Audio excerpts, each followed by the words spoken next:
하나님의 말씀입니다. 누가복음 20장으로 가겠습니다. 누가복음 20장 1절에서 오늘 18절까지 다 보겠습니다. 제20장. 하루는 예수께서 성전에서 백성을 가르치시며 복음을 전하실세 대제사장들과 서기관들이 장로들과 함께 가까이 와서 말하여 이르되, 당신이 무슨 권위로 이런 일을 하는지, 이 권위를 준 네가 누구인지 우리에게 말하라. 나도 한 말을 너에게 물으리니 내게 말하라. 요한의 세례가 하늘로부터냐 사람으로부터냐? 그들이 서로 의논하여 이르되, 만일 하늘로부터라 하면 어찌하여 그를 믿지 아니하였느냐 할 것이요, 만일 사람으로부터라 하면 백성이 요한을 선지자로 인정하니 그들이 다 우리를 돌로 칠 것이라. 어디로부터인지 알지 못하노라. 나도 무슨 권위로 이런 일을 하는지 너에게 이르지 아니하리라. 그가 또 이 비유로 백성에게 말씀하시기 시작하시니라. 한 사람이 포도원을 만들어 농부들에게 새로 주고 타국에 가서 오래 있다가 때가 이르매 포도원 소출 얼마를 바치게 하려고 한 종을 농부들에게 보내니, 농부들이 종을 몹시 때리고 거저 보내었거늘 다시 다른 종을 보내니 그도 몹시 때리고 능욕하고 거저 보내었거늘 다시 세 번째 종을 보내니 이 종도 상하게 하고 내쫓은지라. 포도원 주인이 이르되 어찌할까? 내 사랑하는 아들을 보내리니 그들이 혹 그는 존대하리라 하였더니, 농부들이 그를 보고 서로 의논하여 이르되, 이는 상속자니 죽이고 그 유산을 우리의 것으로 만들자 하고 포도원 밖에 내쫓아 죽였느니라. 그런즉 포도원 주인이 이 사람들을 어떻게 하겠느냐? 와서 그 농부들을 진멸하고 포도원을 다른 사람들에게 주리라. 그렇게 되지 말아지이다. 그들을 보시며 이르시되, 그러면 기록된 바 건축자들의 버린 돌이 모퉁이의 머릿돌이 되었느니라 함이 어찌 미냐? 무릇 이 돌 위에 떨어지는 자는 깨어지겠고 이 돌이 사람 위에 떨어지면 그를 가루로 만들어 흩으리라 하시니라. 아멘. 사탄이 휘두르는 무기 중에서 가장 흉측한 것 세 가지를 꼽습니다. 첫 번째는 반대입니다. 바로 이 사탄이라고 하는 명칭 자체가 반대자를 의미하는 말이에요.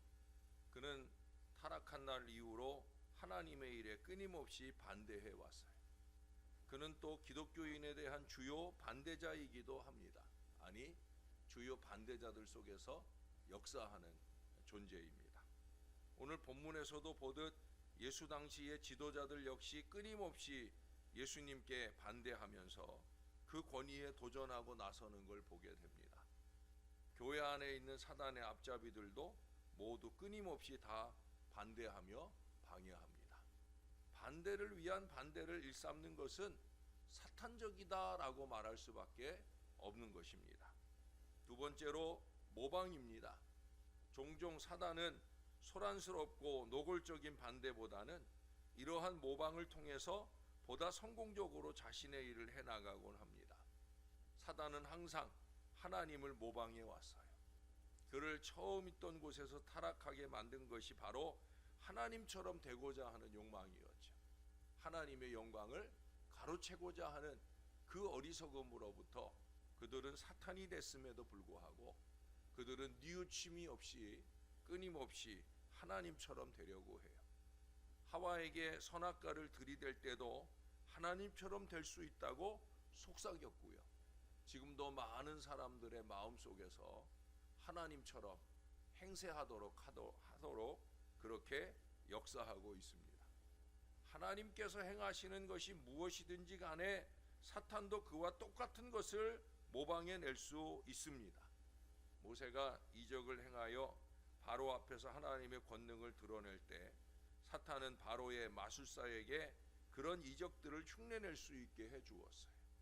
주님이 오실 날이 가까울수록 이렇게 하나님을 모방하는 사탄적인 역사가 우리 주변에 많이 일어나게 될 것입니다. 사탄의 세 번째 무기는 무고입니다. 무고. 오늘날 제일 많이 사용하는 무기예요. 요한계시록 12장 10절에 보면 사탄은 우리 형제들을 참소하던 자라고 불려지고 있어요. 반복해서 2번이나 말씀하는데 여기 이 참소라는 말이 무고라는 말입니다. 여기에서 얻게 되는 인상을 그림으로 그려본다면 다른 사람의 악행과 결점, 그릇된 동기나 죄를 비난하면서 손가락질하고 있는 사람의 모습이 될 것입니다. 참소와 무고를 즐기는 자들의 특징은 사실은 자기 죄가 더 크다는 거예요. 결국 자기의 그 죄를 감추려고 더욱더 무고하고 참소하는 거예요. 무고라는 게 뭐예요? 죄가 없는데 자꾸 죄를 뒤집어 씌우려는 거죠. 그러면 자기 죄가 좀 가려질까 싶은 그 어리석음으로 계속 그렇게 존재합니다. 여러분, 성전에서 백성들을 가르치시던 주님께서는 이와 같은 무기로 무장된 사단의 앞잡이들, 대제사장들이나 서기관들, 장로들로부터 권위에 대한 도전과 시험을 받으셨어요. 성전 정화에 대한 악감을 품은 이 유대 종교 지도자들은 예수님의 권세가 신적인지 인적인지 그 권세의 출처가 어디인지를 예수님께 질문했어요. 이들의 질문의 의도는 예수님을 체포할 증거를 얻기 위한 것이었습니다. 훌륭한 발자국, 위대한 삶의 모본을 남긴 사람들이 많이 있음에도 유독 악한 일생을 보낸 사람들의 뒤를 따르려는 사람들이 적지 않게 있었음을 역사를 통해서 우리는 알 수 있습니다. 그러나 잊지 말 것은 여호와는 악행한 자에게 그 악한 대로 갚으신다는 사무엘하 3장 39절에서 말씀하신 바로 그 말씀입니다. 왜 굳이 위에 세운 권세에 대해서 어리석은 도전으로 이 악행을 흉내내며 사는지 모르겠어요. 주님은 9절 이하에서 이런 부류들에 대해서 비유로 말씀하면서 그것은 탐욕과 교만 때문이며 그에 대한 보응은 진멸뿐인 것을 오늘 말씀해 주시고 있습니다. 3절 이하에서 예수님께서는 유대 종교 지도자들의 관계를 아셨기 때문에 그들이 질문을 해온 것에 대해서 대답을 하시는 대신에 요한의 세례의 출처에 관해 반문하셨습니다. 이들은 예수님의 질문을 받자 자신들의 입장이 난처해졌어요. 진퇴양난에 빠진 이 유대 종교 지도자들은 알지 못한다 대답을 합니다. 이 대화 속에서 이 유대 종교 지도자들의 의식하는 대상을 보면 그들은 하나님을 의식하고 있지 않아요. 사람들을 의식하는 거예요. 이 사람들이 어떻게 생각할까?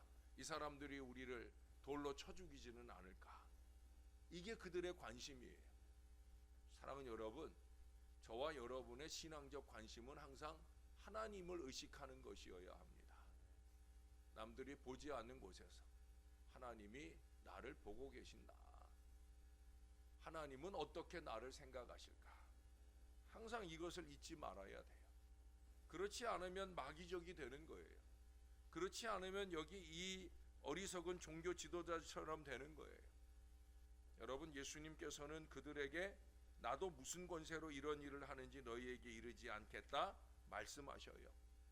예수님은 하늘과 땅의 모든 권세를 가지신 분입니다. 그럼에도 이 악한 의도를 가진 어리석은 이들을 향해 진실을 감추고 계셔요. 그 대신에 이 유대 종교 지도자들을 책망하고 계십니다. 아까도 말씀드렸듯이 예수님께서는 자신의 권위에 도전하는 유대 종교 지도자들의 그 불의를 폭로하시기 위해 포도원 소작인의 비유를 들어 말씀하고 계십니다. 잘 아시듯 여기서 포도원 주인은 하나님을 의미하는 거죠. 그리고 포도원은 이스라엘을 가리키는 것이고 소작인들은 바로 유대의 지도자들을 가리킵니다. 또한 종들은 구약의 예언자들, 아들은 예수 그리스도를 의미하는 말씀입니다. 포도원을 맡아 관리하던 소작인들은 소출을 받으려고 온 종들을 죽이고 주인의 아들까지 거역하고 죽였습니다. 포도원 주인은 소작인들의 악행에 크게 분노했어요. 사악한 소작인으로 비유된 이 유대 종교 지도자들은 자신의 사리사욕을 위해 메시아를 죽였고 백성들을 그릇된 길로 인도했어요. 결국 그것이 이스라엘이 로마에 의해서 철저하게 멸망당할 수밖에 없었던 이유입니다. 지도자들이 바로 서지 못하면 하나님은 그 공동체를 무너뜨려요. 우리는 어제 새로운 일꾼들을 23분이나 세웠습니다. 피택받은 일꾼이 19이요 취임되는 일꾼이 4분입니다. 이 23분의 새 일꾼들이 모쪼록 더 겸손하게 하나님의 뜻을 받들어 섬기는 하나님의 일꾼들이 되기를 바랍니다. 잘 훈련되어지고 부족한 것들을 채워가면서, 아니 더욱더 하나님을 의지하면서 건강한 믿음의 일꾼으로 자라갈 수 있어야 됩니다. 여러분, 오늘 이 비유 속의 주인은 그들에게서 포도원을 빼앗아 다른 사람에게 주었어요.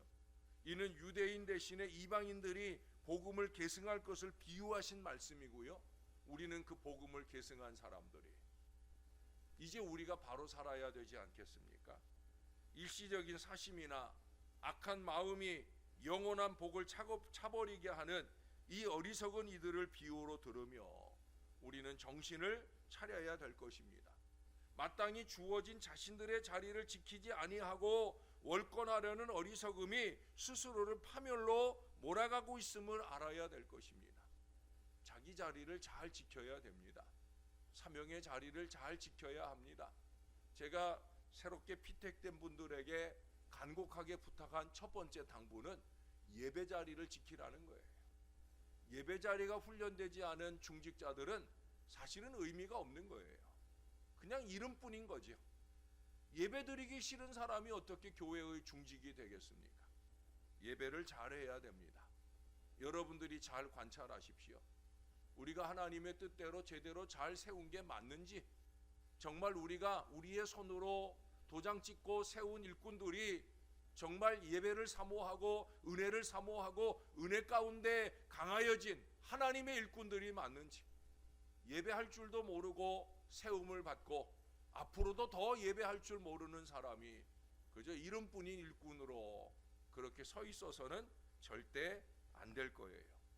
그리고 거기에 더하여서 자꾸 남을 헐뜯는 어리석은 비난과 비판이나 무고를 범하면 안 되는 거예요. 전에도 말씀드린 적이 있는데 미국 속담에 이런 속담이 있어요. 심장에 나쁜 것이 2가지가 있는데, 첫째는 계단을 오르는 것이고 또 하나는 남을 깎아내리는 것이다. 이 영어로 표현하면 running up, 이거는 계단을 오르는 것이고요, running down, 그거는 다른 사람을 깎아내리는 거예요. 한국인의 최대의 약점은 남을 깎아내리는 것일 거예요. 문제는 거의 예외 없이 결함이 가장 많은 사람이 남을 가장 많이 비판한다는 사실이에요. 여러분, 교회 안에도 보면 그래요. 예? 제가 다 꼽아드릴 수 있어요. 비판을 많이 하는 사람들 보세요. 예? 얼마나 흠이 많은 사람들인지 몰라요. 하나님 보실 때 한심하기 이를 데 없는 사람들인 것을 얼마든지 볼 수 있습니다. 남을 나쁘게 말하는 자는 대개가 머리끝부터 발끝까지 질투로 무장된 사람입니다. 남을 깎아내리는 것은 틀림없이 자기 방어나 자기 변명을 하는 것이고 그 인생관이 낮은 것임을 보여주는 것입니다. 주님은 그것이 사탄의 마음이고 하나님의 백성으로 합당치 않은 것임을 산상수훈에서 강조해 말씀해 주십니다. 그리고 그 산상수훈의 그 주제를 다루시며 내린 결론의 말씀은 뭡니까? 대접을 받고자 하는 대로 먼저 남을 대접하라 하는 이 황금률의 말씀이에요. 하나님이 세우신 권위를 무시하거나 남을 비판하는 것보다는 겸손히 섬기고 대접하는 것이 우리 하나님이 원하시는 바이며, 이런 겸손한 사람을 하나님이 반드시 높여주시는 것이 우리 하나님의 결론임을 잊지 않고 살아가는 저와 여러분들이 되고, 앞으로 이 교회가 새롭게 세울 하나님의 일꾼들이 다 될 수 있기를 우리의 구주 되시는 예수님의 이름으로 간절히 축원합니다. 기도하겠습니다. 복음서를 보면서 우리는 수없이 많이 등장하는 대제사장, 서기관, 장로들, 그 시기 유대 종교 지도자들을 끊임없이 상고해 봅니다.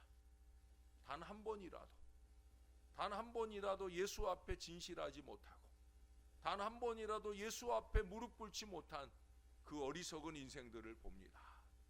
결국 예수님 앞에 무릎 꿇지 않은 그 마음, 과히 불과가 되지 않는 이 어리석은 마음들이 결국은 하나님 앞에 계속해서 예수님을 모함하고 결국 예수님을 십자가에 못 박아 죽이는 어리석음까지 달려간 것을 보게 됩니다. 하나님, 우리를 붙들어 주시옵소서. 참으로 세상 어리석은 이 이기와 욕심들이 끊임없이 우리의 마음을 흔들려 할 때마다 정신을 바짝 차리게 도와주시고 우리에게 주시는 하나님의 말씀을 귀 기울여 들으며 그 말씀대로 내 삶에 끊임없는 변화의 역사가 일어나도록 은혜를 더하여 주시옵소서. 우리는 완전하지 않습니다. 부족한 종이나 우리 모두가 항상 부족합니다. 그래서 주님을 더 의지해야 할 것입니다. 열심히 예배하며 무릎 꿇어야 할 것이고 정신을 바짝 차리고 내 마음 가운데 주시는 주의 말씀으로 변화의 역사를 이루어 가야 할 것입니다. 하나님, 23분의 새롭게 세워진 중직자들, 이전에도 훌륭한 일꾼들이 이 재단에 많았지만 이 23명의 일꾼들이 앞으로도 훌륭하게 하나님께 예배하는 사람들 되게 하시고 열심히 기도하는 사람들 되게 하시고 겸손히 하나님과 교우들을 섬기는 믿음의 일꾼들이 꼭 될 수 있도록 은혜를 베풀어 주시옵소서. 주님이 도와주셔야 되겠나이다. 사람의 마음은 다 제하여 주시되 사탄의 마음은 다 제하여 주시되 신령한 마음이 그 심령 안에 가득 채워져서 우리 하나님의 영광을 드러내는 많은 일들을 이루어내는 하나님의 사람들 될 수 있도록 주님이 꼭 도와주시옵소서. 오 하나님, 하나님의 사랑에 감사를 드립니다. 앞으로도 이 교회를 더 사랑해 주시고 특별히 2023년 희망의 한 해가 꼭 될 수 있도록 은혜를 충만히 더하여 주시옵소서. 한 주간 부족한 종이 말씀과 기도에 더 집중하려 합니다. 하나님이 도와주셔서 신령한 말씀을 채우게 하시고 내년 3월까지 주의 귀한 말씀 전하는데 부족함이 없는 은혜로운 준비가 될 수 있도록 역사를 더하여 주시옵소서. 감사드립니다. 예수님의 이름으로 기도합니다. 아멘.